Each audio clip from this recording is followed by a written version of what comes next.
₱100, Itay. Iyan ang huling alok sa akin ng sarili kong anak. ₱100. Ang boses niya sa kabilang linya ng telepono, puno ng kasiyahan. Ang boses ng isang taong malapit ng magmay-ari ng ₱9 bilyong. Isang napakalaking yaman na katumbas ng $160 milyong. At gusto niya akong nandoon, sa mismong harapan, sa pagbasa ng testamento ng kanyang ina, ang aking asawa. Bakit? Para masaksihan ko ang kanyang tagumpay. Para makita niya mismo ang itsura ng aking mukha sa sandaling ipahayag sa harap ng batas na ako, ang kanyang ama, ay isang malaking zero. Walang halaga, walang kwenta. Ang hindi niya alam, kahit sa kanyang kamatayan ang aking asawang si Isabela ay may huling baraha pang ilalabas, isang huling plano. At ako ang sentro ng lahat ng ito. Ang totoo, hindi ito kwento tungkol sa ₱100. Ito ay kwento tungkol sa 20 taon ng pananahimik at sa isang kasinungalingan na sumira sa aming pamilya. Ang lahat ay nagsimula sa isang tawag sa telepono. Narito ako sa aking maliit na paggawaan sa Batangas. Ang amoy ng sariwang kahoy ang aking tanging kasama. Dito, sa piling ng aking mga gamit sa pagkakarpintero, ako ay si Arturo lamang, isang simpleng manggagawa, hindi isang bigong arkitekto, hindi isang itinakwil na asawa. Ang tunog ng lagari ang aking musika. Ang bawat piraso ng kahoy na aking hinuhubog ay may sariling kwento, payapa, tahimik, hanggang sa ang katahimikang yon ay binasag. Ang luma kong telepono na nakapatong sa isang mesang puno ng kusot ay biglang nag-vibrate, isang malupit na ingay sa aking munting paraiso. Pinatay ko ang makina, ang biglaang katahimikan ay halos nakakabingi. Pinunasan ko ang aking mga kamay sa maalikabok kong pantalon at tiningnan ang screen. Isang pangalan ang nakasulat, Marco Reyes, ang anak ko, 20 taon. Iyon ang haba ng panahong lumipas, 20 taon ng katahimikan, isang katahimikang binuo, ladrilyo sa ladrilyo, ng mga paratang at paghamak. Walang tawag sa Pasko, walang pagbati sa kaarawan. Inakala ko na ang katahimikang iyon ay magtatagal hanggang sa isa sa amin ay ilibing na sa lupa. Mukhang kalahati ng aking akala ay tama. Huminga ako ng malalim, lasang kusot ang hangin, at sinagot ang telepono. Ang boses ko'y magaspang, halos hindi na sanay magsalita. Hello! Ang boses sa kabilang linya ay matalas, at tila nanggaling sa isang mundong milya-milya ang layo sa aking pagawaan. Ito ang boses ng Makati ng mga mamahaling sasakyan at mga gusaling salamin. Arturo? Hindi niya ako tinawag na Itay, hindi na, matagal na. Ako ay si Arturo na lang, isang pangalan na binigkas niya, na parang isang maliit na abala, tulad ng isang hibla ng sinulid sa kanyang mamahaling damit. Wala na ang nanay mo, sabi niya. Walang bakas ng lungkot, walang pighati. Ang kanyang mga salita ay kasing lamig ng balita sa telebisyon. Last week na stroke, mabilis lang. Nakatayo lang ako, nakatingin sa labas ng bintana. Si Isabela, wala na, parang mali, parang hindi totoo. Siya ay isang puwersa ng kalikasan, isang bagyo ng ambisyon at pagkamalikhain, maningning, maganda, at lubos na mapanira. Nainip siya sa aking pananahimik. Narinig mo ba ako? Ang burol? Halos pabulong kong tanong. Tapos na, mabilis niyang sagot. Wala ka sa listahan. Wala sa listahan. Para sa burol ng sarili kong asawa. Ang mga salitang iyon, parang sampal. Ngayon, makinig ka. Pagpapatuloy niya, ang boses ay naging mas makapangyarihan. Kailangan ka ng abogado niya sa pagbasa ng testamento sa Biyernes, 10:00 ng umaga, sa opisina ng De Leon and Associates sa Makati. Huwag kang mahuhuli. Hindi iyon isang paanyaya. Iyon ay isang utos, isang kautusan mula sa isang anak na matagal nang itinalaga ang sarili bilang hari ng isang mundong hindi na ako kabilang. Sa wakas, nahanap ko ang aking boses. Wala akong dahilan para pumunta diyan, Marco, sabi ko. Nilinaw na natin ang lahat. 20 taon na ang nakalipas sa korte. Isang maikli at pangit na halakhak ang narinig ko sa telepono. Alam ko na wala kang makukuhang kahit isang kusing pang-aalipusta niya. Huwag kang tanga. Kinamumuhian ka ni nanay, pero legal na formalidad ito. Isang proseso, kailangan mong personal na dumalo para opisyal na marinig na isa kang malaking zero. Isang dokumentadong kumpirmasyon ng iyong pagiging walang halaga sa pamilyang ito. Huminto siya, hinayaang tumagos ang lason sa kanyang mga salita. Sa totoo lang, dagdag pa niya, gusto ko lang nandoon para makita ang mukha mo. Gusto kong panoorin ang tahimik at peking dignidad mo na gumuho kapag binasa na ito ng malakas. Iyon na lang ang libangang maibibigay mo. Ang pagpapahiyang iyon, napakalinaw, napakatindi. Hindi ito galit ng isang nasaktang anak. Ito ay kalkuladong kalupitan ng isang nagwagi na gustong ipamukha sa kanyang kalaban ang pagkatalo nito. Tapos ka na ba? Tanong ko. Ang aking boses ay mapanganib na bumaba. Halos na, sabi niya, ang tono ay puno ng nakakainsultong pagbibiro. Huwag kang mag-alala sa pamasahe mo pabalik. Bibigyan kita ng 100 piso para sa bus. Isipin mo na lang na parting gift. At pagkatapos, ibinaba niya ang telepono. Nakatayo lang ako roon. Hawak pa rin ang telepono. Ang galit, isang lumang damdamin na matagal ko nang ibinaon sa ilalim ng mga taon ng kusot at pagpapaubaya ay nagsimulang mag-alab. Hindi niya ako inanyayahan sa isang pagbasa ng testamento. Ipinatawag niya ako sa isang pampublikong pagbitay, ang aking pagbitay. Gusto niya ng palabas. Sige, bibigyan ko siya ng palabas. Ibinaba ko ang telepono. Naglakad ako papunta sa aking bahay. Dumiretso ako sa aking aparador. Nilampasan ang mga damit trabaho ko. Sa pinakalikod, nababalutan ng manipis na alikabok, naroon ang isang garment bag. 2 dekada ko na itong hindi nagagalaw. Kinuha ko ito at binuksan. Sa loob, nakasabit ang aking nag-iisang Amerikana, isang kulay abong Amerikana. Ang parehong Amerikana na suot ko noong araw na nagwakas ang dati kong buhay. Isusuot ko itong muli, hindi para sa katapusan ng aking buhay, kundi para sa simula. Nang sa kanya, hindi ito paghihiganti, ito ay katarungan. Bago tayo magpatuloy sa nakakagulat na mga pangyayari sa Makati, kung bago po kayo sa channel na ito, mangyaring mag-subscribe at i-like ang video na ito. At sana po ay i-comment ninyo sa ibaba kung saan po kayo sa mundo nakikinig sa oras na ito. Maraming salamat po. Ngayon, ipagpatuloy natin ang kwento, ang biyahe mula sa aking tahimik na probinsya sa Batangas patungo sa nag-aalab na puso ng Makati ay parang pagtawid sa ibang dimensyon. Ang payapang sinag ng araw na yumayakap sa aking munting pagawaan ay isang malayong alaala na lamang. Pinalitan ng mga naglalakihang kanyon ng bakal at salamin na bumubuo sa syudad. Nagbayad ako sa taxi at ang halaga ng pamasahe ay mas masakit kaysa sa aking inaasahan.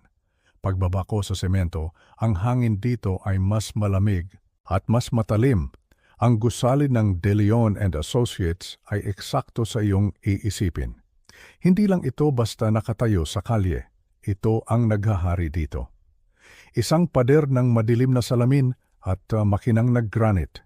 Itinulak ko ang umiikot na pintuan at ang ingay ng syudad ay biglaang naputol, pinalitan ng isang malalim at magalang na katahimikan. Ang lobby ay isang katedral na itinayo para sambahin ang pera. Ang sahig ay gawa sa puting marmol. Napakakintab na halos makita ko ang baluktot na refleksyon ng mga ilaw sa itaas. Ang mga pader ay napapalibutan ng madilim na kahoy na narra na may bahagyang amoy ng lemon oil at lumang yaman. Ginugol ko ang buong buhay ko sa pagdidisenyo ng mga gusali, ngunit hindi ako kailanman nagdisenyo ng isang espasyong tulad nito. Hindi ito ginawa para sa mga tao.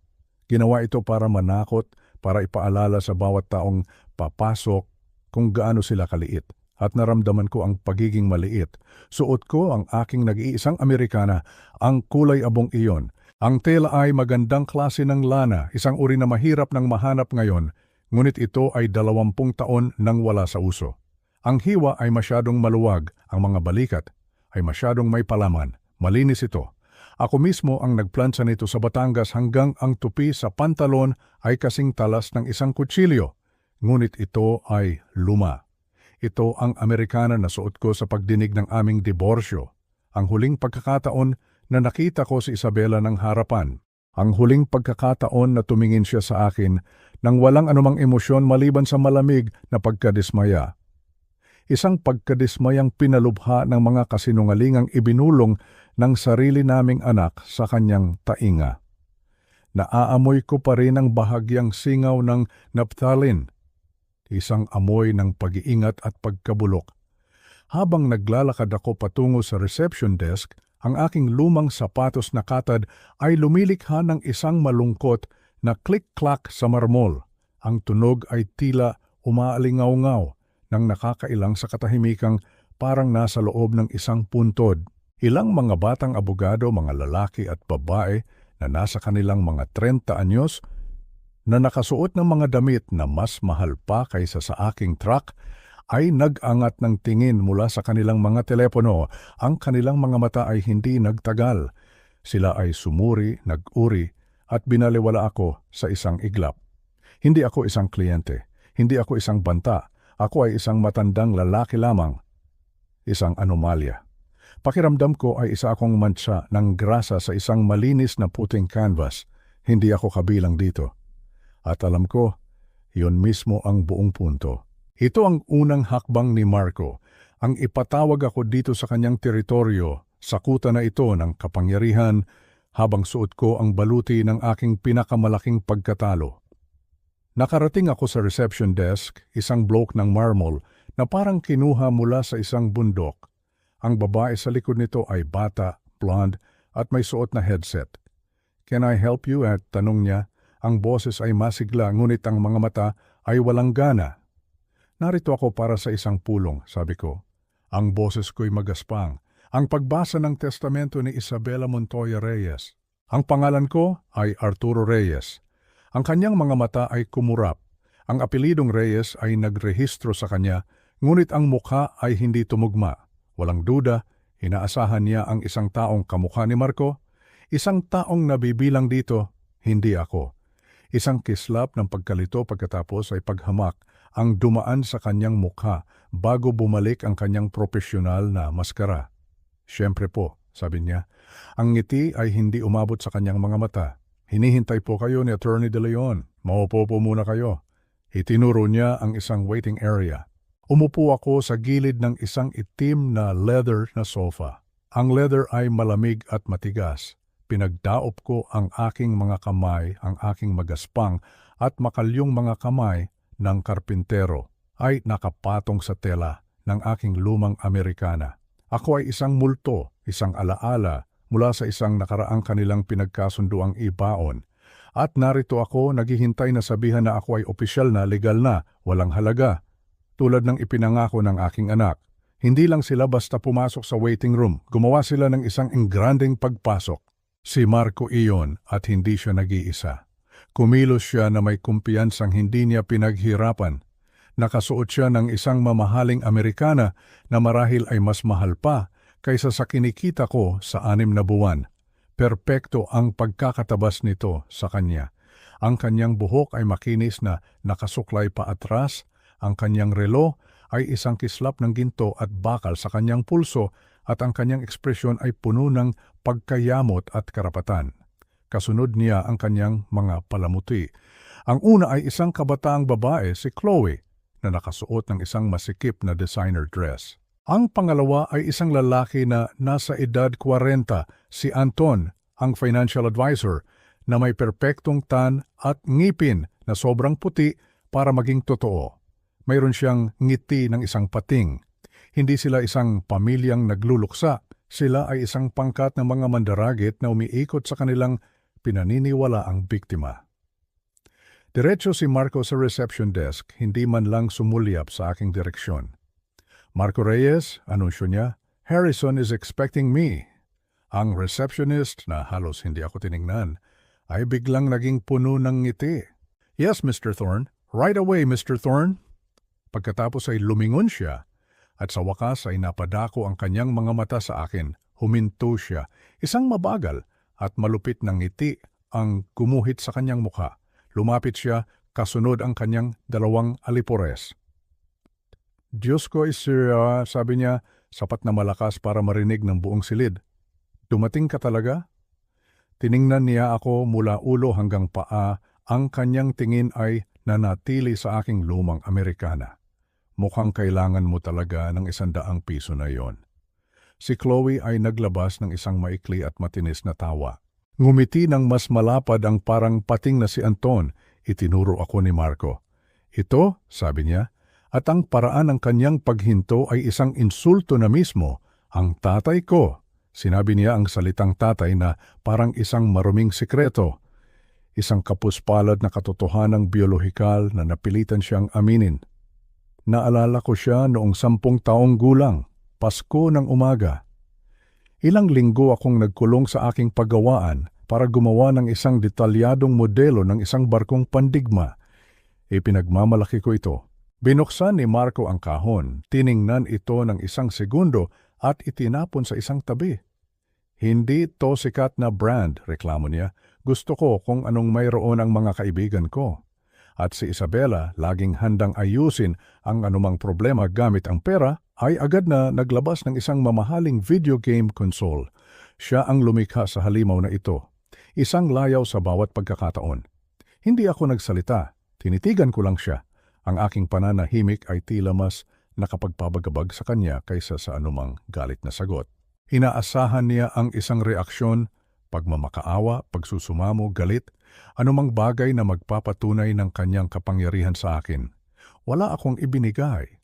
Nakaupo lang ako roon, isang multo sa isang kulay abong Amerikana, pinapanood ang palabas na desperado niyang gawin. Ang ngiti niya ay humigpit. Hindi siya gaanong nagsasaya tulad ng kanyang pinlano. Ang palabas ay malapit nang magsimula. Ang mabigat na pintong yari sa kahoy na sulihiya ay bumukas at isang lalaki ang lumitaw sa may pintuan.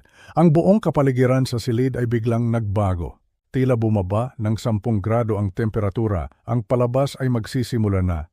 Ang lalaking ito na nasa mga edad 60 ay si Attorney De Leon.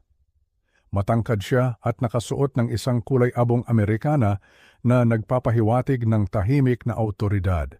Hindi ng pasikat na yaman.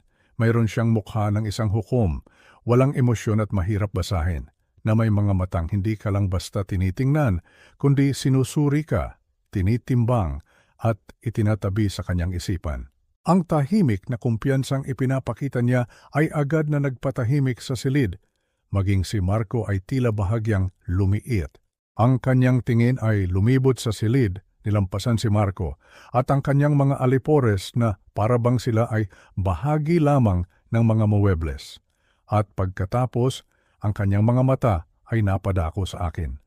Pinanatili niya ang aking tingin sa loob ng isang sandali at may nakita akong bahagyang kislap sa kanyang ekspresyon. Hindi ito awa. Ito ay isang bagay na mas malapit sa pag-unawa. Naglakad siya patungo sa akin. Ginoong Reyes, sabi niya, ang kanyang boses ay pantay at magalang. Salamat sa pagdating ninyo. Hindi niya inabot ang kanyang kamay, ngunit ang mga salitang iyon ay parang isang pakikipagkamay na mismo. Iyon ay isang simpleng pagkilala sa aking presensya, sa aking karapatang maparoon. At pagkatapos, at doon lamang, siya lumingon sa aking anak. Ginoong Reyes, sabi niya. Parehong apelido, ngunit ang tono ay iba na, mas malamig, formal, walang bahid ng anumang init.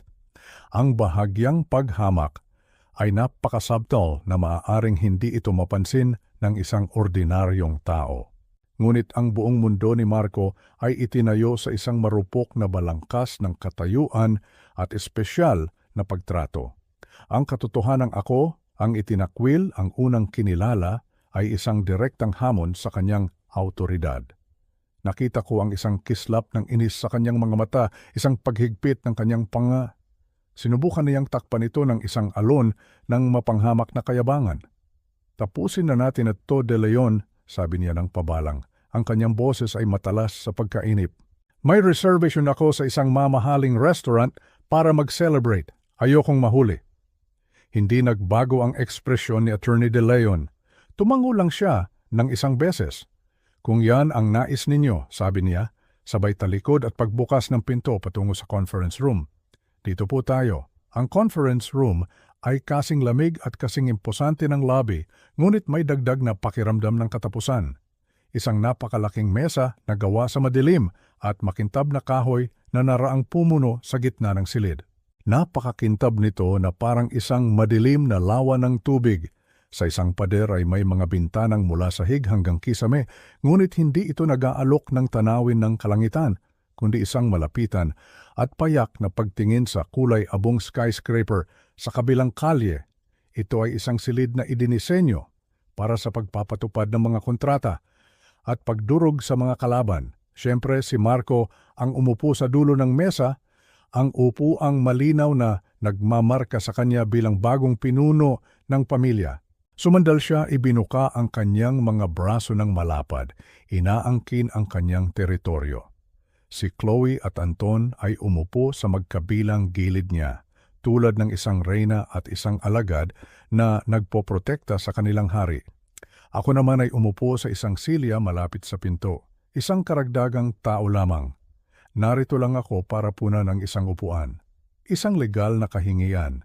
Ipinatong ko ang aking mga makalyong kamay sa mesa, isang malinaw na kaibahan sa perpektong kahoy. Si Attorney De Leon ay naglakad patungo sa ulunan ng mesa. Hindi siya umupo.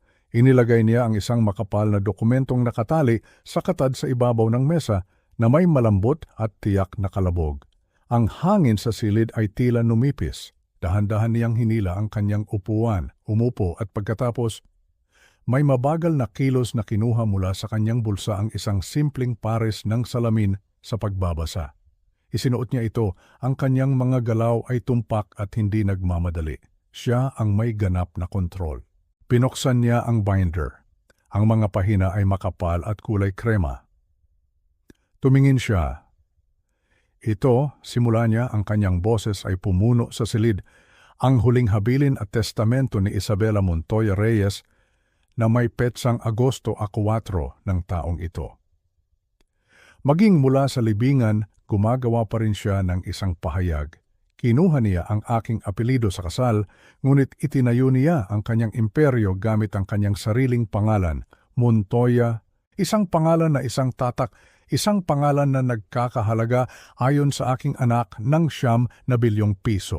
Ang boses ni Attorney De Leon ay walang tono, isang perpektong instrumento para sa mga legal na dokumento.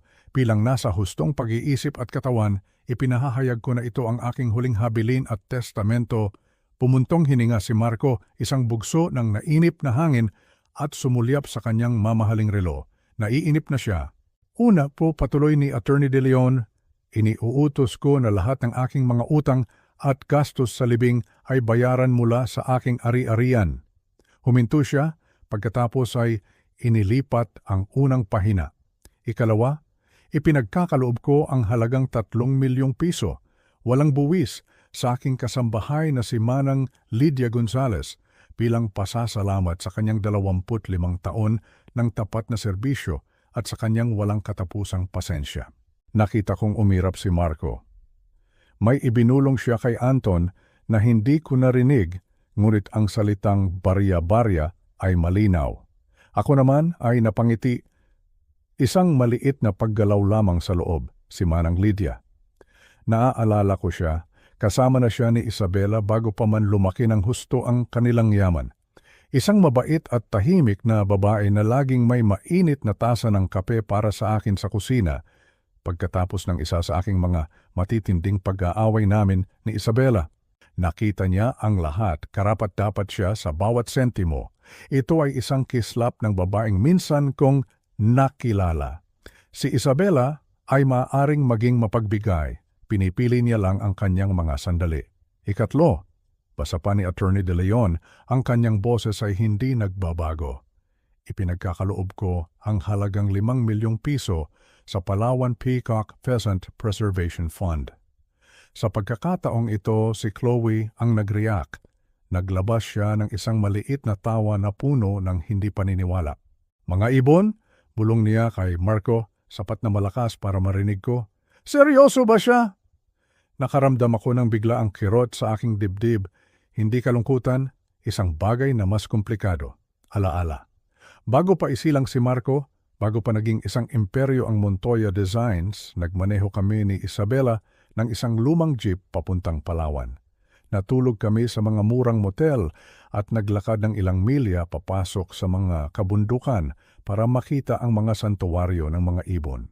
Naaalala ko siyang nakatayo sa isang malinaw na lugar, ang hangin ay puno ng libu-libong makukulay na pakpak, ang kanyang mukha ay nakatingala sa langit, ang mga luha ay umaagos sa kanyang mga pisngi.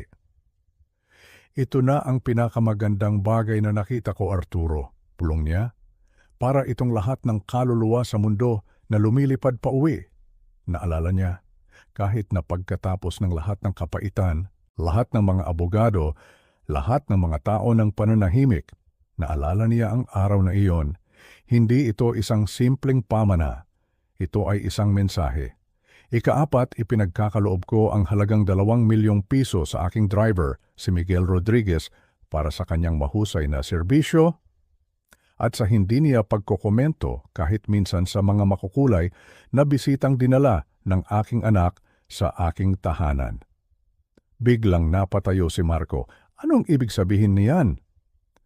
Inilagay ni Anton ang isang kamay sa kanyang braso. Wala lang yan, Marco. Isang maliit na biro lang. Ngunit si Marco ay halatang naiinis na. Hindi ito na ayon sa kanyang script. Dapat siya ang bida. Ngunit ang mga nauunang bahagi ay masyadong nakakakuha ng atensyon. Nagsimula siyang mag-tap ng kanyang mga daliri sa mesa. Isang matalas at naiinip na tap-tap-tap na umalingaw-ngaw sa tahimik na silid. Binaliwala siya ni Attorney De Leon at nagpatuloy. Ipinagpatuloy ni Attorney De Leon ang pagbasa, hindi tinatablan ng lumalaking tensyon sa silid. Ang kanyang boses ay nanatiling kalmado, isang matatag na ilog na dumadaloy sa gitna ng namumuong bagyo ng galit ni Marco. Ikalima, sabi niya, ipinagkakaloob ko ang aking koleksyon ng mga first edition na tula sa pambansang aklatan. Tap, tap, tap. Ang mga daliri ni Marco ay patuloy na tumatambol sa mesa, isang ritmo ng kawalang pasensya. Maliban sa isang libro, pagpapatuloy ng abogado, isang kopya ng tula ni T.S. Eliot na The Wasteland noong 1922 na iniiwan ko sa... Biglang hinampas ni Marco ang kanyang kamay sa mesa. Ang tunog ay parang putok ng baril sa nakabibinging katahimikan. De Leon, para sa Diyos, sigaw niya, ang kanyang boses ay umalingaw-ngaw. Pwede bang laktawan na natin ang mga donasyon sa kawanggawa at mga tips sa mga katulong? Ang oras ko ay mahalaga. Mayroon akong reservation. Tumiretso ka na sa pangunahing bahagi. Ang mga ari-arian, ang portfolio, ang pera. Basahin mo na ang bahagi kung saan lahat ay mapupunta sa akin. Isang mabigat at nakakasakal na katahimikan ang bumalot sa silid. Huminto sa pagbabasa si Attorney De Leon. Hindi siya mukhang nagulat, hindi siya mukhang galit. Simpleng huminto lang siya. Dahan-dahan itinaas niya ang kanyang ulo. Ang kanyang mga mata ay nasa likod pa rin ng salamin. Pagkatapos, sa isang kilos na mas nakakatakot kaysa sa anumang sigaw, tinanggal niya ang kanyang salamin. Itinupi niya ito, ipinatong niya ito sa mesa. At tinitigan niya ang aking anak. Ang kanyang tingin ay blangko, malamig at walang bahid ng anumang paghanga. Ito ang tingin ng isang taong buong buhay na nakikipag-usap sa mga spoiled na bata. At sa huling sandaling ito ay sawa na. Ginoong Reyes, sabi ni Attorney De Leon, at ang kanyang boses ay bumaba na wala ang pagiging walang tono at naging isang tumpak at matalas na instrumento. Hindi ito isang negosasyon, hindi ito isang business meeting, ito ang legal na proklamasyon ng huling kahilingan ng isang yumaong babae. Babasahin ko ang bawat isang salita sa dokumentong ito, eksakto kung paano ito isinulat ng iyong ina. At ikaw, uupo ka diyan at makikinig. Malinaw ba? Ang mukha ni Marco ay namula, isang maitim at pangit na pula. Hinamon siya, pinagsabihan siya na parang isang bata. Pinuksan niya ang kanyang bibig, pagkatapos ay isinara ito. Tumingin siya kay Anton na biglang umiling. Siya ay natrap. Pinanatili ni Attorney De Leon ang kanyang tingin ng isang segundo pa. Pagkatapos, nasiyahan, isinuot niya muli ang kanyang salamin. Kinuha niya ang dokumento, dahan-dahan niyang inayos ang pahina, uminom ng isang maliit, at kalmadong lagok ng tubig mula sa isang baso sa tabi niya, at tumikhim. Pinaghintay niya ang aking anak. Ibinalik niya ang kontrol. Sige, sabi ni Attorney De Leon, ang kanyang boses ay bumalik sa neutral na tono. Magpatuloy tayo. Ang kanyang tingin ay nanatili kay Marco ng isang sandali pa, isang tahimik na pagpapatunay ng pangingibabaw. Pagkatapos na parabang isang switch ang pinindot, bumalik siya sa dokumento. Ngayon ay tutungo na tayo, sabi niya, sa Artikulo 6 patungkol sa mga personal na kasama ng aking anak, si Marco Reyes. Nakita kong bahagyang umayos ng upo si Anton, ang financial advisor. Ang kanyang ngiting parang pating ay bumalik, nakapako sa lugar. Inayos niya ang lapel ng kanyang mamahaling Amerikana, inihahanda ang kanyang sarili para tanggapin ang kanyang inaasahang bonus. Si Chloe sa tabi niya ay sa wakas ay ibinaba na ang kanyang telepono. Ang kanyang mga mata ay nagniningning sa sakim na pag-asam. Nagpatuloy si Attorney De Leon. Sa financial advisor ng aking anak, si Ginoong Anton Cruz, pinigkas niya ang titulo na may bahagyang halos hindi mahahalata diin ang ngiti ni Anton ay nanigas. 250,000. Ang bilang ay nanatili sa hangin. Nakakagulat na maliit. Ito ay isang insulto. Mas mababa pa ito sa halaga ng kanyang Amerikana. Nakita kong namuti ang kanyang mga buko habang kumakapit siya sa gilid ng mesa. Tiningnan siya ni Marco ng may inis, na parabang ang pagkadismaya ni Anton ay isang personal na affront. Ngunit hindi pa tapos si Attorney De Leon. Ipinagkakaloob ko ang halagang ito na may kalakip na legal na rekomendasyon na gamitin niya ito para mag-enroll sa isang kurso tungkol sa professional ethics. Ang aking sariling mga financial records ay nagpapakita na meron siyang malaking pangangailangan para sa isang refresher sa paksang iyon. Ang ngiting parang pating ay naglaho, pinalitan ng isang maskara ng maputla at tulalang galit. Ang kanyang ulo ay bumaling kay Marco, ang kanyang mga mata ay nanlalaki. Ano to? Bulong niya. Ang kanyang boses ay isang mababang panginginig ng galit. Kakatawag lang sa kanya na isang manloloko sa isang silid na puno ng mga tao. At nagpatuloy, si Attorney De Leon hindi nagatubili, ibinaling ang kanyang atensyon sa dalaga sa tabi ni Marco. Sa kasalukuyang kasama ng aking anak, si Chloe, iniiwan ko sa kanya ang dekalidad na imitasyon na handbag na sinubukan niyang ipagpalit sa aking tunay na Birkin bag sa aking aparador noong nakaraang buwan. Kung si Anton ay natulala, si Chloe ay natupok. Ang kanyang perpektong ayos na mukha ay naging isang maitim at patik-patik na pula. Ang kanyang bibig ay bumukas. Hindi lang siya ininsulto, siya ay nabunyag. Nabunyag bilang isang hamak na magnanakaw sa harap ng lalaking malinaw na sinusubukan niyang bitagin sa harap ng abogado. Sa harap ko, ang multo na hindi man lang niya pinansin. Ang baliw na matanda, sigaw niya. Ang kanyang boses ay pabasag, lahat ng pagkukunwari ng pagiging sopistikada ay nawala. Sinungaling siya, hindi ko kailanman. Manahimik ka, sigaw ni Marco, na ang kanyang boses ay umalingaw-ngaw sa mga pader na nara. Hindi niya ito ipinagtatanggol, pinatatahimik niya ang isang problema. Ang kanyang maingat na binuong imahe ay gumuho. Ang kanyang mga alipores ay binubuwag piraso-piraso sa pamamagitan ng mga salita ng isang yumaong babae. Galit na galit siya, hindi dahil ininsulto sila kundi dahil masyadong natatagalan ito. Magulo ito. Hindi ito bahagi ng kanyang selebrasyon ng tagumpay. Wala iyang kwenta, sabi niya sa kanilang dalawa. Isang biro lang yan. Sinong may pakialam sa isang bag? Sinong may pakialam sa kakarampot na pera? Ibinaling niya ang kanyang galit na tingin pabalik sa abogado. Ituloy mo na, De Leon. Tigilan mo na ang pag-aaksaya ng oras sa basurang ito at tumiretso ka na sa aking bahagi. Nakaupo lang ako roon, perpektong tahimik, at sa unang pagkakataon sa loob ng 20 taon, nakaramdam ako ng koneksyon kay Isabela. Ito ang babaeng pinakasalan ko. Hindi ang biktima na ipininta ng aking anak, kundi isang maningning, malamig, at nakamamatay na tumpak na babae. Hindi lang siya nagbabasa ng isang testamento, inaayos niya ang bawat huling utang. Sinusunog niya ang mga paligid ng buhay ni Marco, inihihiwalay siya, iniiwan siyang walang anuman kundi ang sarili niyang kasakiman. Nililinis niya sa kanyang sariling paraan ang mesa bago ang pangunahing pagkain. Si Attorney De Leon, naganap na hindi apektado ng sigawan, ay simpleng naghintay na humupa ang ingay. Tiningnan niya si Marco, ang kanyang ekspresyon ay hindi mabasa. Tulad ng nasabi ko na, Ginoong Reyes, babasahin ko ang bawat salita. Ngayon, kung maaari akong magpatuloy, pinanood ko ang resulta ng mga salita ni Isabela. Si Anton ay mukhang nakalunok ng lason at si Chloe ay nanginginig sa purong galit. At naisip ko sa aking sarili, iyan ang Isabela na naaalala ko. Hindi niya kailanman kinalimutan ang isang paghamak. Hindi niya kailanman pinalampas ang isang insulto. Itinatala niya ang bawat pagkakamaling ginawa sa kanya. At kahit sa kamatayan, mula sa loob ng isang dokumentong nakatali sa katad, siya ay nananatiling tumpak.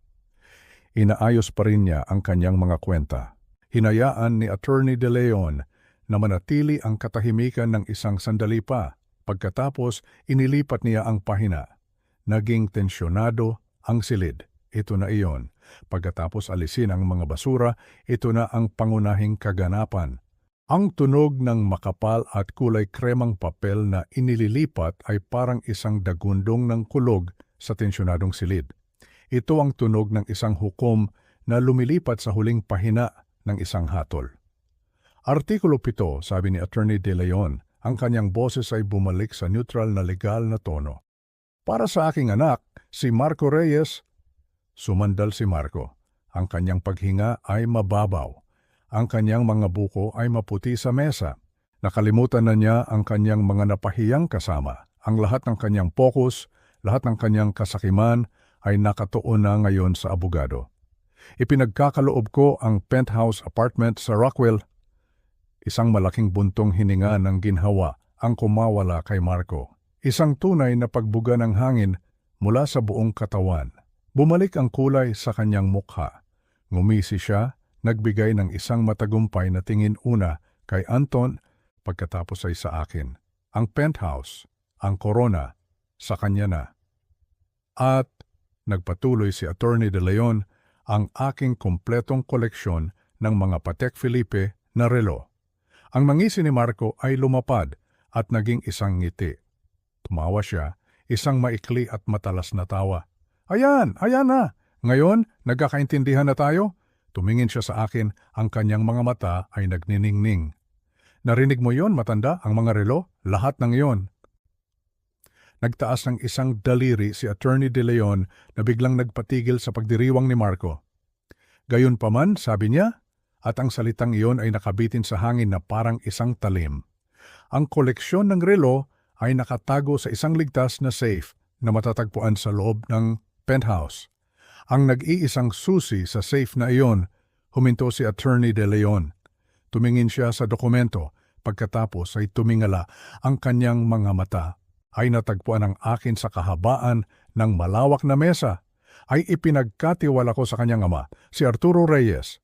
Ang katahimikang sumunod ay ganap. Napakakumpleto nito na naririnig ko ang mahinang ugong ng air conditioning. Si Chloe at Anton na nawala sa kanilang sariling kahihiyan ilang sandali lang ang nakalipas ay sabay na napalingon sa akin. Si Marco naman ay nakatitig lang. Ang kanyang mukha na kanina'y namumula sa tagumpay ay namutla. Ang kanyang ngiti ay naglaho. Ano? Ang kanyang boses ay mahina, puno ng hindi paniniwala. Anong sinabi mo? Tanong niya kay Attorney De Leon, ang kanyang boses ay tumataas. Ang susi, Ginoong Reyes, ay ipinagkatiwala sa iyong ama. Hinampas ni Marco ang kanyang mga kamay sa mesa at tumayo. Ang upuan ay marahas na gumalaw sa likod niya. Ano nang pinagsasabi mo? Kalokohan ba to? Isang masamang biro? Itinuro niya ako gamit ang nanginginig na daliri. Siya, hindi niya nakikita si nanay sa loob ng 20 taon. Hindi niya nga alam kung saan siya nakatira. Isa siyang walang kwenta. Ang bawat mata sa silid ay nasa akin. At ako ay kasing tulala niya. Tinitigan ko si Attorney De Leon, ang aking isip ay gulong-gulo. Isang susi. Binigyan ako ni Isabela ng isang susi. Ano ang ibig sabihin nito? Isa pa ba ito sa kanyang mga laro? Isa pang paraan upang paikuti ng kutsilyo? Kahit mula sa libingan? Wala akong susi. Wala akong ideya kung ano ang pinagsasabi nilang lahat. Nakaupo lang ako roon, ang multo sa kulay abong Amerikana, bigla at hindi komportable, ang sentro ng atensyon ng lahat. Sumigaw ang aking anak. Ang kanyang mukha ay isang maskara ng hindi paniniwala at galit. Ngunit hindi ko na talaga naramdaman na nasa malamig na silid na iyon ako. Ang aking isip ay isang blangko. Ang huling 2 dekada ay isang tahimik na buhay ng mga kusot at pag-iisa. Isang susi sa isang safe na puno ng mga relo.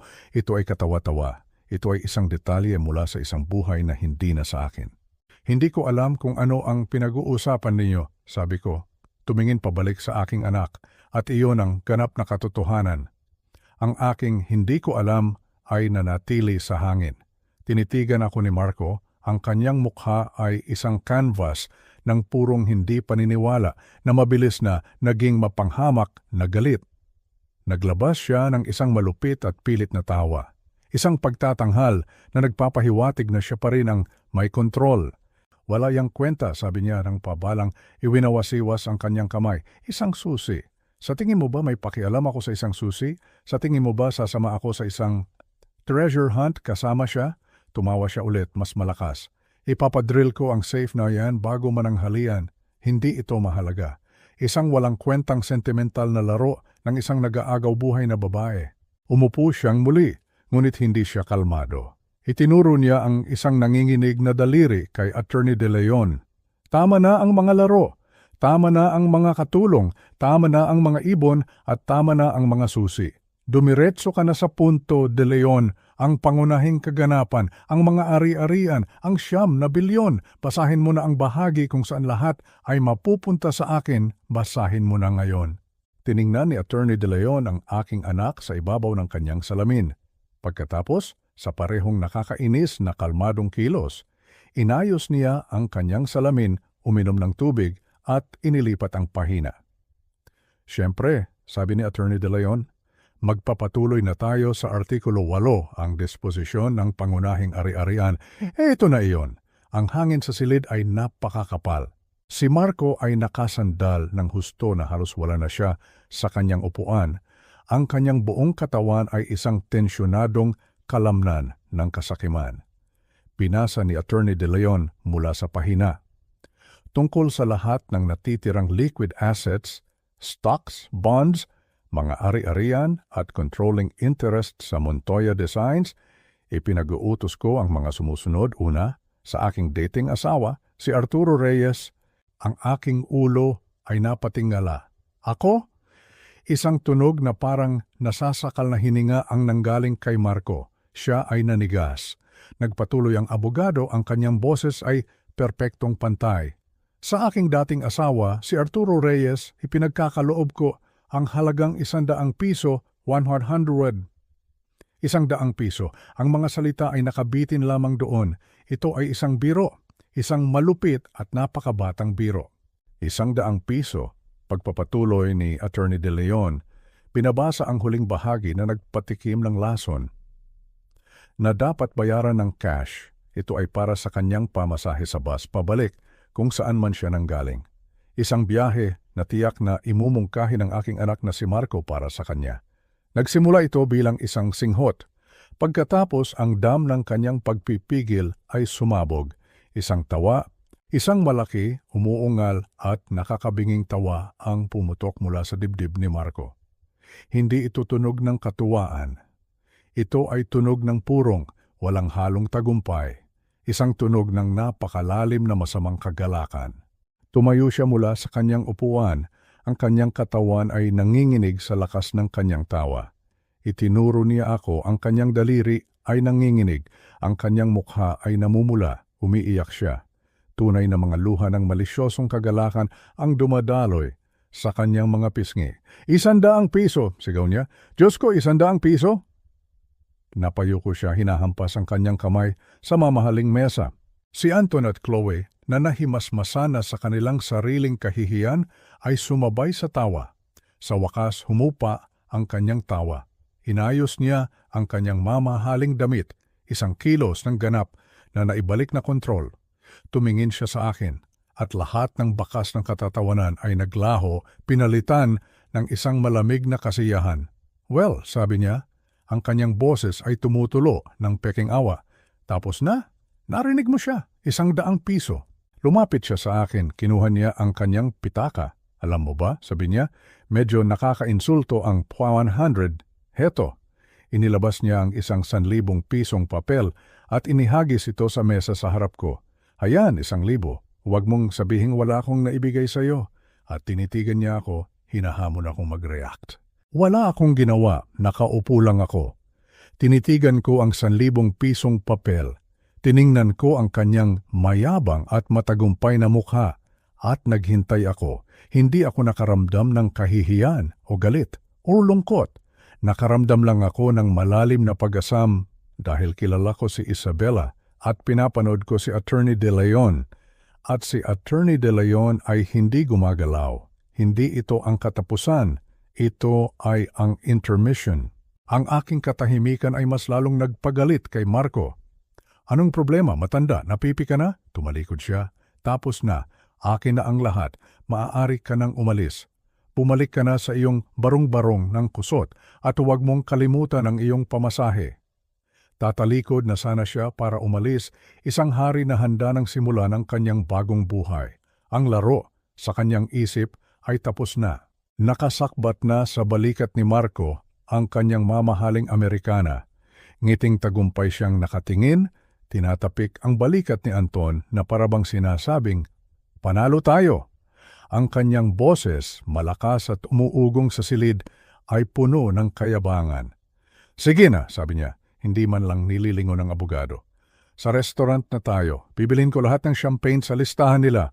De Leon, ipadala mo na lang sa opisina ko ang mga papeles para mapirmahan ko. Tapos na ako dito." Isang hakbang na lang, sana siya papalabas. Isang hari na paalis mula sa sarili niyang koronasyon ng isang boses ang pumutol sa hangin na parang isang piraso ng yelo. "Ginoong Reyes." Hindi ito malakas, ngunit mayroon itong bigat, isang bigat na gawa sa bakal. Pinahinto nito ang lahat. Pinahinto nito si Marco sa kanyang paghakbang. Ang kanyang Amerikana ay kalahati ng suot. Lumingon siya, pabalik. Ang kanyang nagagalak na muka ay dahan-dahang tumitigas. "Ano?" tanong niya. Si Attorney De Leon ay nakaupo pa rin. Hindi siya gumalaw ni 1 pulgada. Tinitingnan niya si Marco at ang kanyang ekspresyon ay hindi na neutral. Ito ay malamig. "Umupo ka, pakiusap." Ang ngiti sa mukha ni Marco ay hindi lang naglaho para itong binura ng isang kemikal. Ang dugo ay nawala sa kanyang mukha na nag-iwan sa mga pulang batik mula sa kanyang pagtawa na parang mga paso. "Anong sinabi mo?" Bulong niya. Ang boses ay biglang naging mahina. "Ang sabi ko," ulit ni Attorney De Leon. Ang kanyang boses ay mapanganib na tahimik. "Umupo ka, hindi pa ako tapos magbasa." "Tapos?" Ang boses ni Marco ay pumiyok. "Anong pinagsasabi mo? Pinasa mo na, 100 piso, ang biro. Tapos na. Tapos ka na." Sa mabagal at sinasadyang kilos ng isang taong naglalabas ng panalong baraha, yumuko si Attorney De Leon sa kanyang portfolio na nasa sahig sa tabi niya. Hindi niya ginalaw ang testamentong nakatali sa katad na nasa mesa na. Inilabas niya ang isang pangalawa, mas manipis na folder.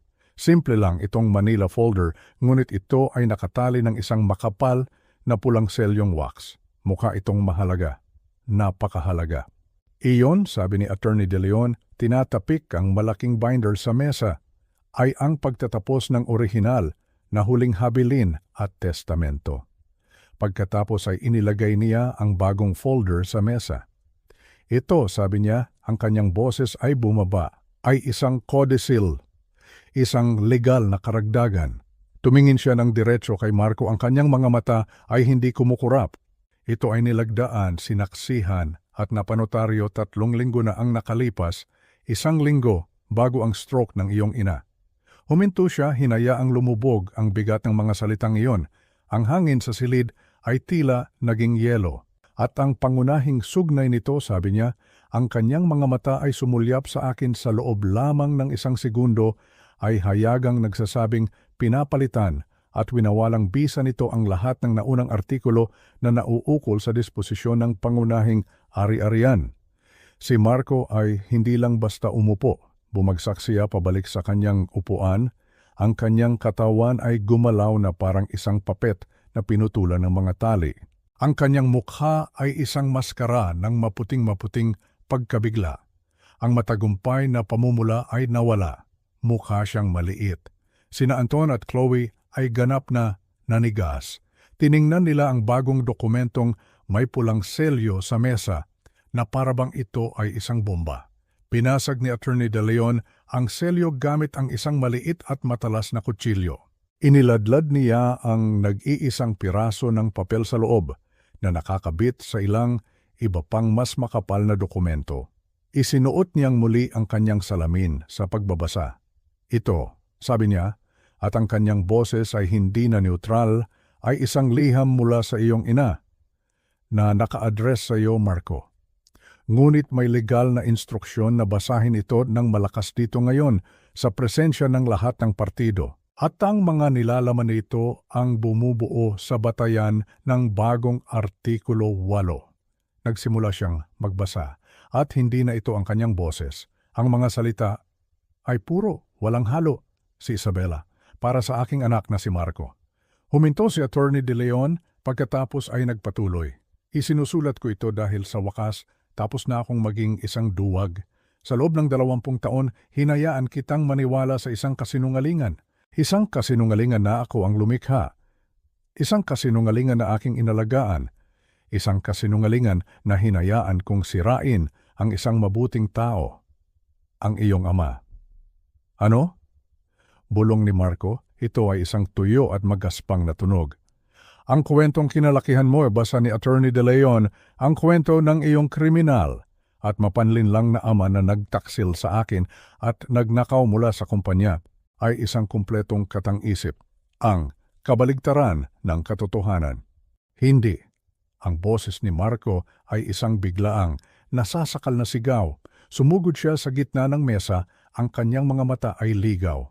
May sakit siya, ulyanin na siya, hindi siya yan. Pekes to. Itinuro niya ako. Nakausap niya si nanay, minanipulan niya siya, isa itong scam. Lumingon siya sa kanyang abogado si Anton. Ang kanyang mga mata ay nagmamakaawa. Anton, sabihin mo sa kanya na hindi ito katanggap-tanggap, hindi siya karapat-dapat. Lalabanan natin to, dudurugin natin to. Si Attorney De Leon na mukhang lubos na naiinip ay nagtaas ng isang kamay upang patigilin ang pagsasalita. Dahan-dahan niyang itinaas ang isa sa iba pang mga dokumento na nasa selyadong folder. Tungkol sa paksang iyan, sabi ni Attorney De Leon, ang kanyang boses ay pumutol sa gulat ni Marco. Kalakip ng codicil na ito ay isang kumpletong 40 pahinang psychiatric at cognitive evaluation ng iyong ina na isinagawa ng isang panel ng 3 independenteng board-certified na neurologist at psychiatrist. Isinagawa ito sa kanyang kahilingan. 72 oras bago nilagdaan ang dokumentong ito.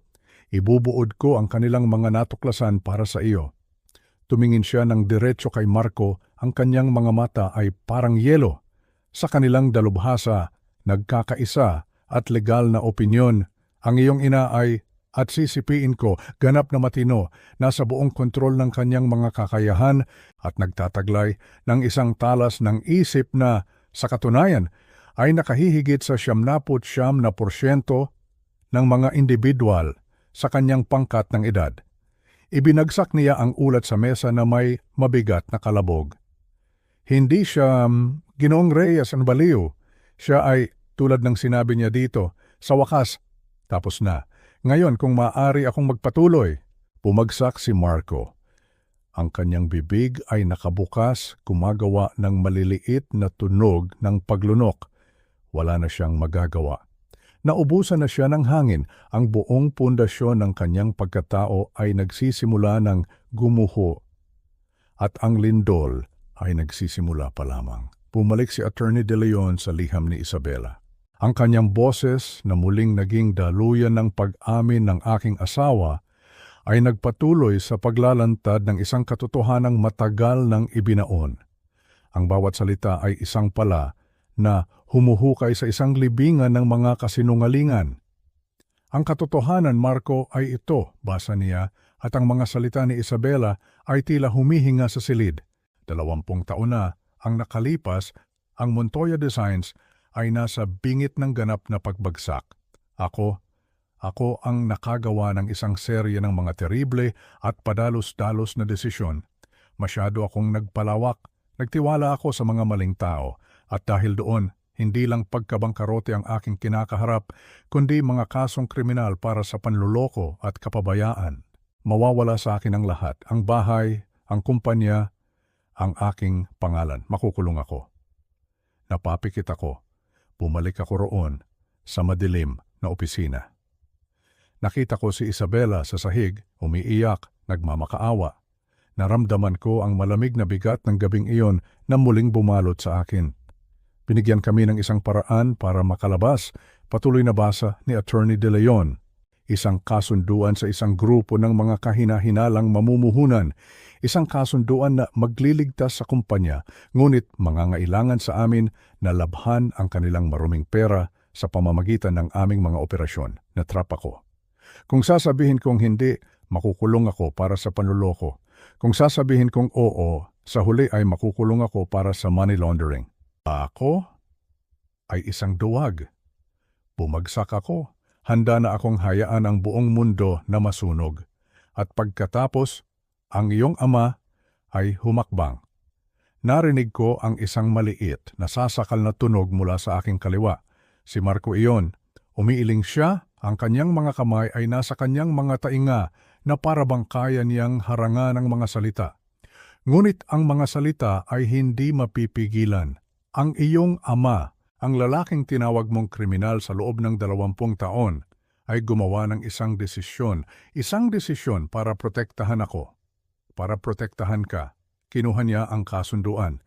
Inilagay niya ang kanyang sariling pangalan, ang kanyang sariling karera, ang kanyang sariling lisensya sa alanganin. Siya ang lumikha ng mga shell company. Siya ang umupo sa mga madidilim na pagpupulong sa mga hotel. Siya ang humawak ng mga wire transfer. Ginawa niya ang maruming trabaho para ang pangalan ko, ang pangalan ng Montoya, ay manatiling malinis. Ang boses ni Attorney De Leon ay walang awa, tulad ng katotohanan mismo. Inilipat niya ang lahat ng panganib sa kanyang sarili. Nagtayo siya ng isang legal na pader na gawa sa apoy sa paligid ko, sa paligid ng kumpanya, at siya ang tumayo sa gitna ng apoy. At nang sa wakas ay dumating ang NBI, siya ang kanilang pinuntahan. Dahil iyon mismo ang kanyang binalak. Umamin siya, Marco.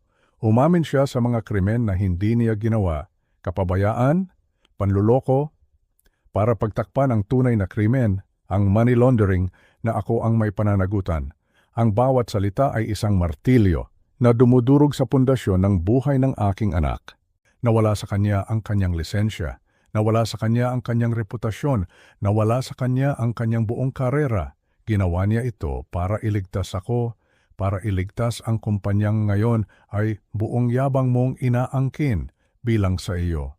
At ano ang ginawa ko? Basa ni Attorney De Leon, ang kanyang boses ay bumaba puno ng bigat ng pagsisisi ni Isabela. Ano ang ginawa ko bilang ganti sa sakripisyong ito? Nakinig ako sa iyo, nakinig ako sa iyong lason. Sinabi mo sa akin na siya ay isang kriminal.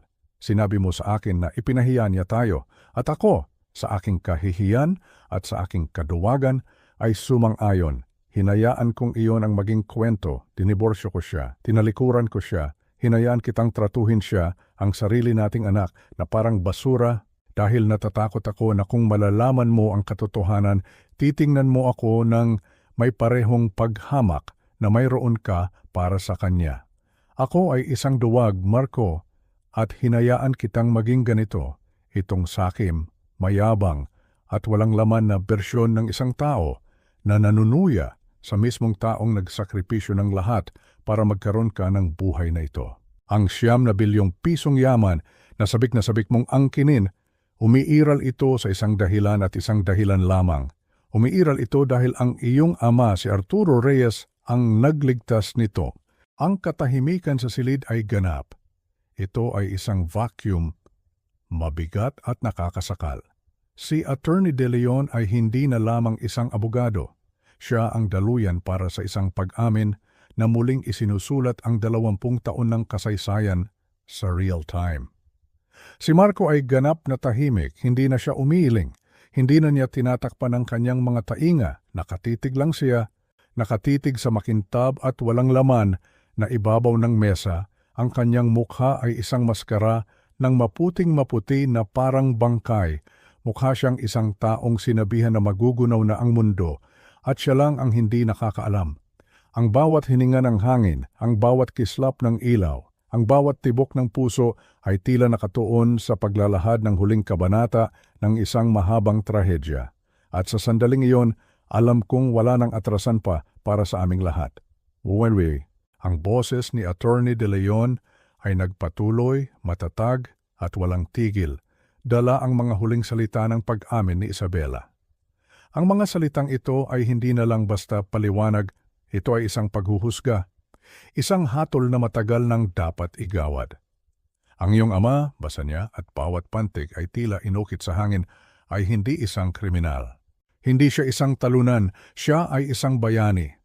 Ang uri ng tao na gumagawa ng isang sakripisyo na napakalalim, napakakumpleto, na ang mga taong tulad mo at ako ay hindi man lang kayang maunawaan.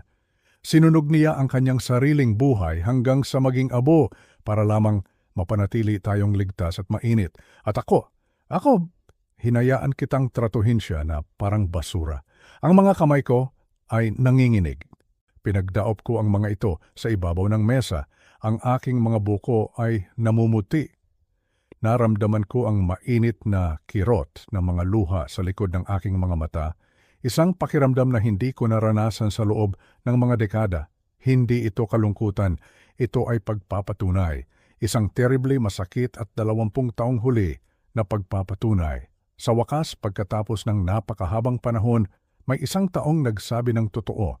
Hinimok kita na tratuhin siya na parang basura. Ang mga salita ni Isabela ay umaling-awngaw, puno ng bigat ng kanyang pagsisisi. Ginamit ko ang iyong paghamak sa kanya bilang isang kalasag para itago ang aking sariling kahihiyan. Sa tuwing tinutuya mo siya, sa tuwing tinatawag mo siyang isang laos na matanda, ito ay isa pang bato sa pader na itinayo ko para protektahan ang aking sarili mula sa katotohanan. Ang katotohanan na ako ang mahina, na ako ang talunan, na ako ang nagtaksil sa pamilyang ito.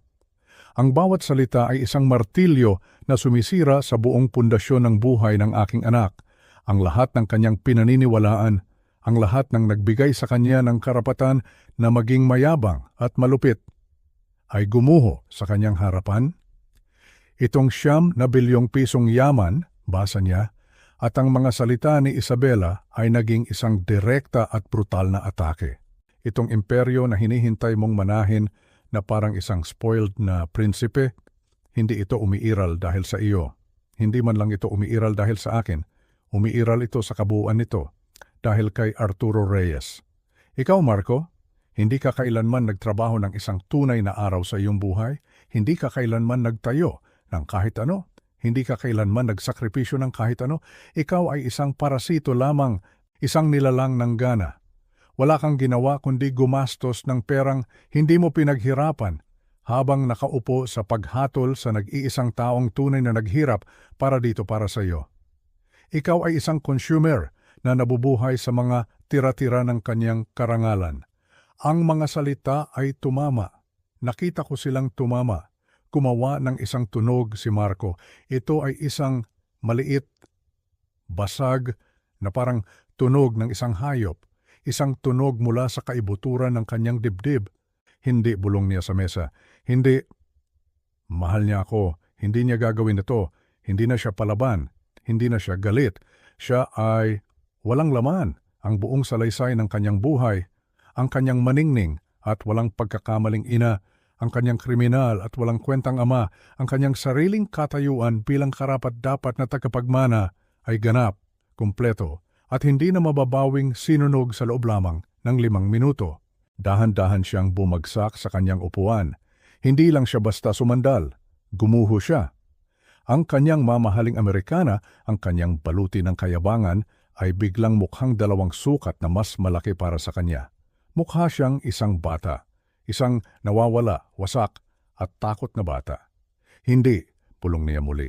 Ang kanyang boses ay pabasag. Isang kasinungalingan to, hindi niya gagawin yan. Tumingala si Attorney De Leon mula sa pahina, ang kanyang mga mata ay malamig. Ginawa niya Ginoong Reyes at ipinanotaryo niya ang lahat. Inilipat niya ang pahina. At ngayon, ang konklusyon. Ang silid ay hindi na lamang isang conference room. Ito ay isang korte. Ito ay isang kumpisalan. Ito ay isang puntod. At ngayon ito ay isang entablado para sa huling akto. Si Marco ay isang hungkag na anyo na nakaupo sa kanyang mamahaling damit. Nakatitig siya sa mesa ngunit alam kong hindi niya nakikita ang makintab na kahoy. Nakikita niya ang buong 20 taon na kasinungalingan ng kanyang buhay na ngayon ay nakalantad sa malupit na ilaw. Sina Anton at Chloe ay nanigas, ang kanilang sariling maliliit na ambisyon ay naging ganap na walang kaugnayan. Sila ay collateral damage lamang sa isang digmaang hindi man lang nila alam na nangyayari. Ang boses ni Attorney De Leon na nagdala ng bigat ng pag-amin ni Isabela ay nagbago ngayon. Naging mas matigas ito, mas formal. Ito na ang paghatol. Ito na ang huli at legal na salita. Inilipat niya ang huling pahina ng codicil. Ang liham ng iyong ina, sabi niya, tumingin ng diretso kay Marco, ay nagsisilbing legal at moral na panimula dito. Ang huling at may bisang artikulo ng kanyang huling habilin at testamento. Pinapalitan nito ang lahat ng nauna rito. Ito ang artikulo 8, ang huling disposisyon. Tumingin siya. Nagsimula siyang magbasa. Kaya naman, basa ni Attorney De Leon at ang mga huling salita ni Isabela ay may bigat ng isang pinal na desisyon. Matapos sabihin ang walang barnis na katotohanan at sa isang pagsisikap na itama hanggat kayang gawin ng pera, ang isang pagtataksil na hindi na kailanman mababawi. Huminto siya. Ang kanyang mga mata ay lumibot sa silid. Tinitiyak na hawak niya ang ganap at hindi nahahating atensyon ng bawat kaluluwang naroroon. At hawak niya ito. Ang katahimikan ay napakakumpleto. Naririnig ko ang maliit na mekanikal na ugong ng orasan sa pader. Ipinag-uutos ko bilang aking huling kahilingan at may bisang testamento. Patuloy niya, ang kanyang boses ay matatag. Lahat ng aking ari-arian, tunay at personal, nasaan man ito matatagpuan. Lahat ng aking stocks, bonds, at liquid assets, ang aking koleksyon ng sining, ang aking mga pribadong pag-aari.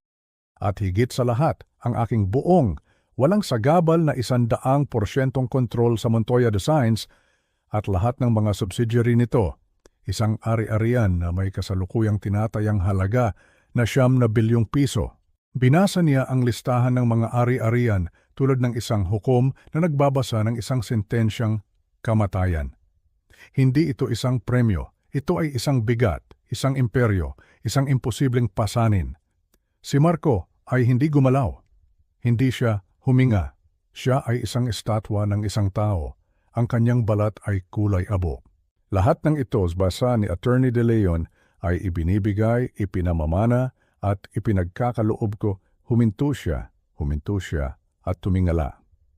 Hindi siya tumingin kay Marco, hindi siya tumingin kay Anton o Chloe. Ang kanyang mga mata malinaw at matatag sa likod ng kanyang salamin ay gumalaw sa kahabaan ng mahabang makintab na mesa at natagpuan nila ako. Pinanatili niya ang aking tingin. Sa isang segundong iyon ng katahimikan, ang aking buong buhay ay tila nakabitin sa balanse. Ang aking paggawaan, ang aking kusot, ang aking tahimik at nag-iisang kapayapaan. Hindi ako nag-iisip tungkol sa pera. Hindi ako nag-iisip tungkol sa tagumpay. Ang iniisip ko ay, ano ang ginawa niya? Anong huling terrible at komplikadong laro ito? Lito pa rin ako mula sa pag-amin, mula sa pagpapatunay na ninakaw sa akin sa loob ng 2 dekada. Ang pera, ang imperyo, ay isang komplikasyon na hindi ko man lang kayang iproseso. Ito ay ibang wika. Tumingin pabalik si Attorney De Leon sa pahina. Ipinagkakaloob ko sa aking dating asawa, si Arturo Reyes. Ang mga salita ay hindi tumama. Nakabitin lang sila sa hangin. Arturo Reyes. Ako, ang lalaki sa 20 taong gulang na Amerikana, ang lalaking ipinatawag dito para sa isang pampublikong pagbitay. Narinig ko ang isang tunog, isang maliit, basa at humihingal na tunog. Si Marco iyon, ngunit hindi ko siya kayang tingnan, hindi ako makagalaw. Pakiramdam ko ay tinanggal ang bubong ng gusali at ang buong bigat ng langit ng Maynila ay pumipiga sa aking mga balikat. ₱9 bilyong, Montoya Designs. Hindi ito isang regalo, ito ay isang sentensya habang buhay, ito ay isang kadena. Ito ang kanyang paraan ng paghila sa akin, pabalik mula sa aking tahimik na pag-iisa, pabalik sa mundo ng salamin at bakal at mga kontrata at mga kasinungalingan na aking tinakasan. Naramdaman ko ang pagtibok ng aking puso, isang mabagal at mabigat na tambol sa aking dibdib. Si Attorney De Leon sa kabutihang palad ay hindi hinayaang magtagal ang sandali. Hindi niya hinayaang mag-react ang sinuman. Alam niya na ang mga susunod na salita ang pinakamahalaga. Alam niya na ang pera ay isang kasangkapan lamang. Ang dahilan ang pinakamabigat. Nagpatuloy siya sa pagbabasa, ang kanyang boses ay matatag na umaalingaungaw sa tulala at patay na katahimikan ng silid.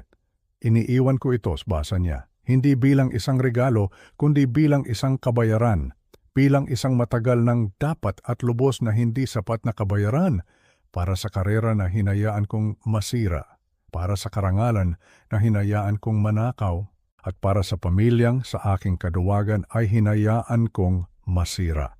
At doon ito tumama sa akin. Hindi ito tungkol sa pera. Hindi kailanman naging tungkol sa pera. Ito ay tungkol sa dahilan. Ito ang kanyang huling nakasulat at legal na pag-amin. Ito ang kanyang paumanhin. Mula sa kabilang buhay, ibinabalik niya sa akin ang aking pangalan. Ibinabalik niya sa akin ang aking karangalan. Hindi lang niya ibinibigay sa akin ang kanyang kumpanya. Sinasabi niya sa mundo na dapat ay sa akin ito mula pa sa simula. Na ako ang nagligtas nito. Tumingin ako sa aking mga kamay, ang aking magaspang at makalyong mga kamay ng karpintero. Nakapatong sila sa makintab at perpektong kahoy, ang mga kamay ng isang taong nagtatayo ng mga bagay. At ngayon, ako na ang may-ari ng isang imperyong hindi ko kailanman ginusto. Isang maliit na tunog, isang ungol, ang nanggaling sa kabilang panig ng mesa, si Marco iyon.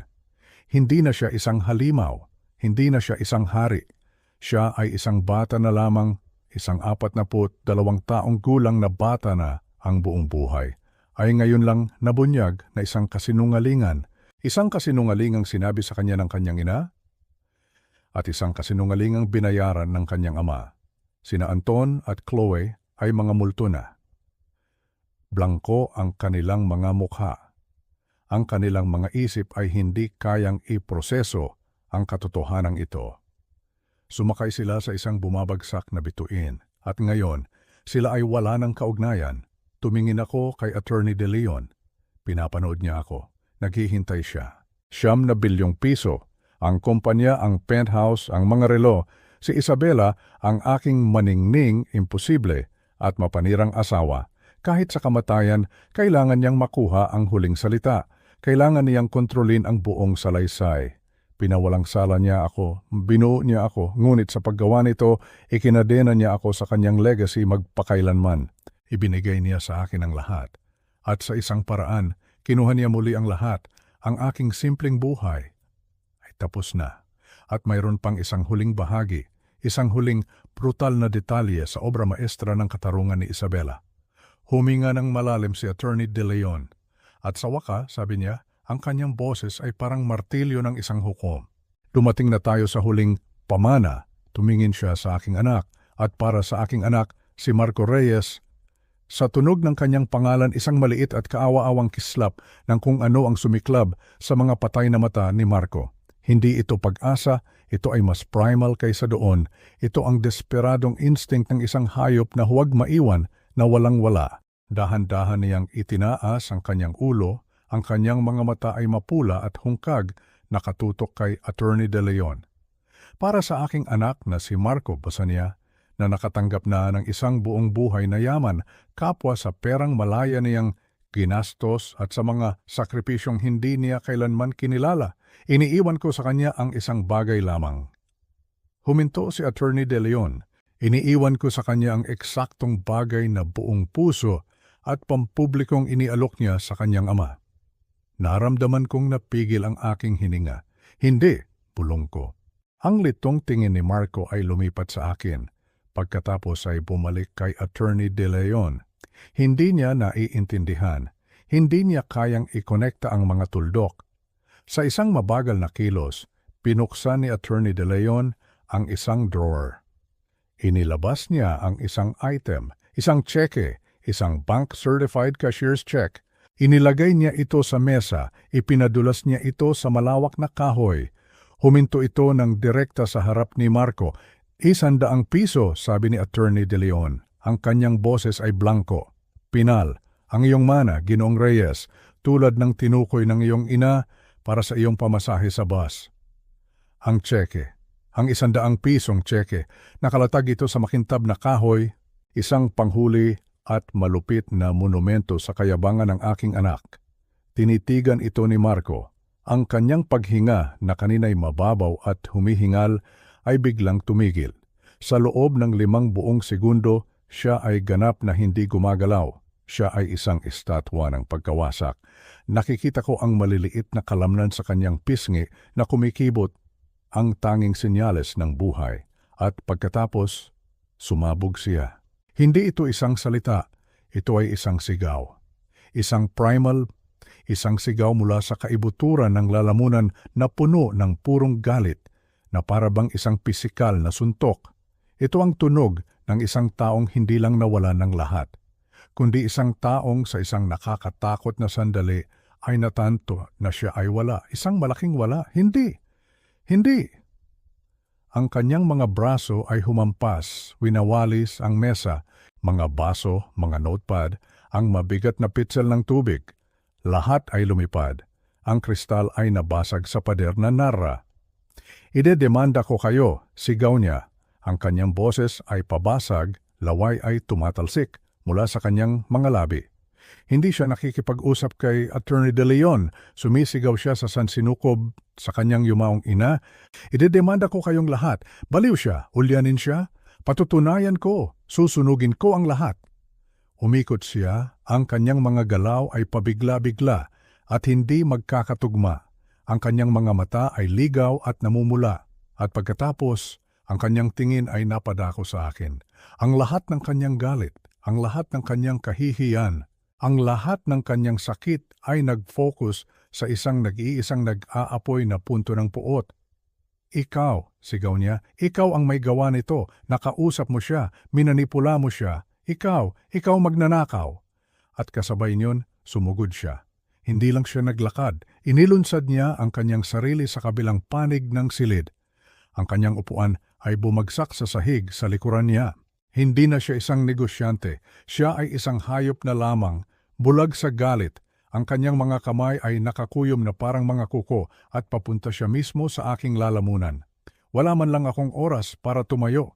Hinanda ko na lang ang aking sarili, ngunit mas mabilis si Attorney De Leon. Ang kanyang kamay na kanina'y kalmadong nakapatong sa mesa ay gumalaw na parang kidlat patungo sa isang maliit na itim na intercom button. Pinindot niya ito ng isang beses. Bago pa man makarating si Marco sa kalahati ng napakalaking mesa, ang mga pinto ng conference room ay bumukas ng malakas. Hindi isa, kundi 2 security guard ang pumuno sa pintuan. Hindi ito ang mga ordinaryong gwardiya. Ito ay mga lalaking binuo na parang mga refrigerator, mga profesional na nakasuot ng madilim na Amerikana na may mga earpiece. Ang uri ng mga lalaking nagpoprotekta sa mga bilyonaryo at mga presidente. Si Marco, na nabulag ng sarili niyang galit, ay hindi man lang sila nakita hanggang sa hawak na nila siya. Isang guwardiya ang humawak sa kanyang kaliwang braso, ang isa naman ay humawak sa kanyang kanan. Inikot nila siya. Ang kanyang mamahaling Amerikana ay napunit sa tahi at ipinako ang kanyang mga braso sa likuran niya ng may malupit at sanay na kausayan. "Tanggalin niyo ang mga kamay niyo sa akin," sigaw niya. Ang kanyang boses ay isang kaawa-awang halo ng galit at takot. Nagpumiglas siya, nagpupumiglas laban sa kanilang pagkakahawak, ngunit para siyang isang langaw na nakikipagbuno sa bakal. Dahan-dahang tumayo si Attorney De Leon. Tiningnan niya ang mga wasak na gamit sa kanyang conference room. Tiningnan niya ang nagpupumiglas, umiiyak, at sumisigaw na lalaking hawak ng kanyang security. Hindi niya itinaas ang kanyang boses. Hindi niya kailangan. "Alisin siya," sabi niya. Ang kanyang boses ay blanko at malamig. "Hindi niyo to magagawa sa akin." Sigaw ni Marco habang sinimulan siyang kaladkarin palabas ng silid. "Ako si Marco Reyes. Pag-aari ko ang gusaling ito. Tatanggalin ko kayo sa trabaho. Ako'y at Ginoong Reyes." Dagdag ni Attorney De Leon, ang kanyang boses ay pumutol sa pagwawala. Natigilan si Marco, ang kanyang ulo ay umikot, ang kanyang mga mata ay ligaw pa rin. Itinuro ni Attorney De Leon ang maliit na puting tseke na tahimik pa ring nakapatong sa mesa. "Huwag mong kalimutan ang iyong mana." Iyon ang nagpabagsak sa kanya. Ang huling piraso ng kanyang katinuan ay naputol. Nagsimula siyang magmura. Minura niya si Attorney De Leon, minura niya ang kanyang ina, ngunit higit sa lahat, minura niya ako. "Papatayin kita, matanda! Naririnig mo ba ako? Papatayin kita!" Sumisigaw pa rin siya.